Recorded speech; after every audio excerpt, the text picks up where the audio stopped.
Good morning. Today we'll be talking about the coping practices, strategies, and research of the Latinos and African Americans, presented by Shane. Presented by Jermekkio Holloway. One of the authors is Shane. Okay, so these are my notes. These are my PowerPoint slides.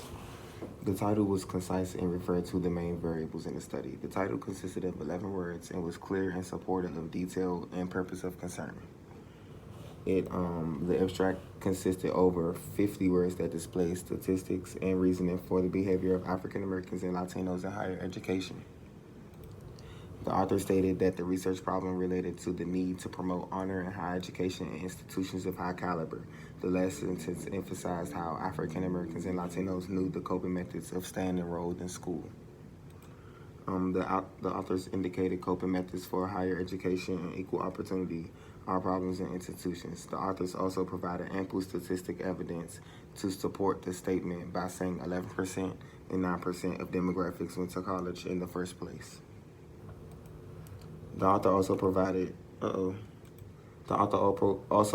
adequate research provided about other sources that support the argument of blacks staying in school and getting the same type of educational treatment as others. She connects her article to support networks and social groups to performance in school. The review contains more than 4 citations that supports the argument of racial identity and other factors like gender identity or poverty at risk, and other factors that are essential to the general welfare of the less fortunate community in higher education, meaning like the Africans and Latinos. The author differentiated both articles of evidence to hypothesize what happened years prior to research and black people's strategies to stay in school. The author also used surveys to analyze the work of practice during the research. The author's original purpose was to see the coping strategies, processes, and research of Latinos and Americans. He wanted to see the coping attitudes of people of color. The research question was understanding the factors that affect the black and Latino students' adjustment to college. And the hypothesis included that participants in both groups will have less favorable attitudes towards seeking help from a counselor and prefer to have help from family and friends. Let me go back. The information provided served to the fact that Latinos and African American students were asked to be used in the study to be analyzed and evaluated. The author also described several coping methods in the statistical research. He provided numbers and surveys for his questions, and he also provided because Latinos and African Americans was his main focus, but he also provided another national demographic, which was the Native Americans, which he talked about wasn't really talked about like that, or he couldn't really find research on them. The data was collected on quantitative basis that numbers would be the smartest way to include everyone's opinion who has coping methods or coping attitudes or practices. The author analyzed the results with statistical research, as we all know, as I just said, with graph with 3 different demographics.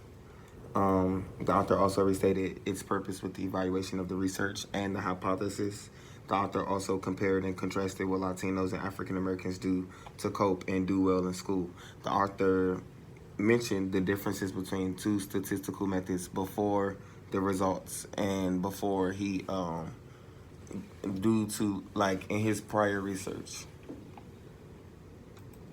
The author provided no limitations when providing successful coping methods and practices for the students, and he also did what I said earlier when only Latinos and African Americans demographics were used to do this research. The author mentioned Native Americans, but rarely used any demographics because he mentioned that they weren't really necessary in this research because his study was mainly on Latinos and African Americans, stated in his title. This is the last slide of the evaluation. It talks about how the author can use his study for continuous research because in the research he already used earlier research that he used before from coping strategies, methods, and practices.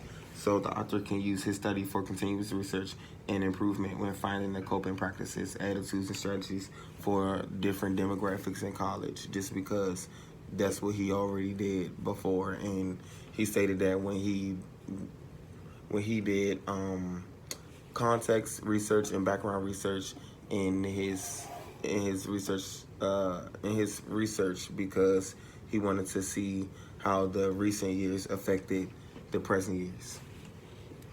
That's the end of my PowerPoint, and I thank you for watching.